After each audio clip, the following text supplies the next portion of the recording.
Achieving the balance between equality and inert passivity is difficult for the human mind, as we tend to prefer clear black and white choices rather than any kind of nuanced approach. Equality refers to the psychological poise with which one receives all impressions, sensations, circumstances, and forces that act upon the being. This does not imply that one must meekly accept whatever comes as the will of the divine. The equality and ability to maintain calm is a function of the external nature. This allows the seeker to maintain his aspiration and focus toward the divine. It is the psychic being, in contact with the divine, that knows the thing to be done.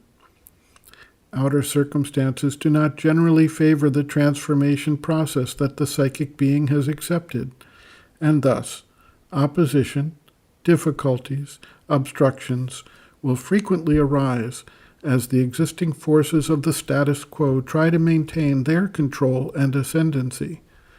It is the very process of the evolution of consciousness and the transformation to not accept what comes from the existing modes and ways of the world and the forces at play there, but to accept, introduce, and move into action the higher forces trying to manifest. In his book, The Mother, Sri Aurobindo addresses this precise point. Quote, "Note that a tamasic surrender, refusing to fulfill the conditions and calling on God to do everything and save one all the trouble and struggle, is a deception and does not lead to freedom and perfection." End quote.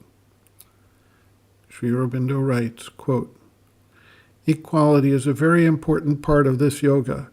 It is necessary to keep equality under pain and suffering, and that means to endure firmly and calmly, not to be restless or troubled or depressed or despondent, to go on with a steady faith in the divine will. But equality does not include inert acceptance. If, for instance, there is a temporary failure of some endeavor in the sadhana, one has to keep equality, not to be troubled or despondent, but one has not to accept the failure as an indication of the divine will and give up the endeavor. You ought rather to find out the reason and meaning of the failure and go forward in faith towards victory. So with illness, you have not to be troubled, shaken, or restless, but you have not to accept illness as the divine will, but rather look upon it as an imperfection of the body to be got rid of, as you try to get rid of vital imperfections or mental errors." End quote. Reference, Sri Aurobindo, Bases of Yoga, Chapter 1, Calm, Peace, and Equality, pages 15 to 16.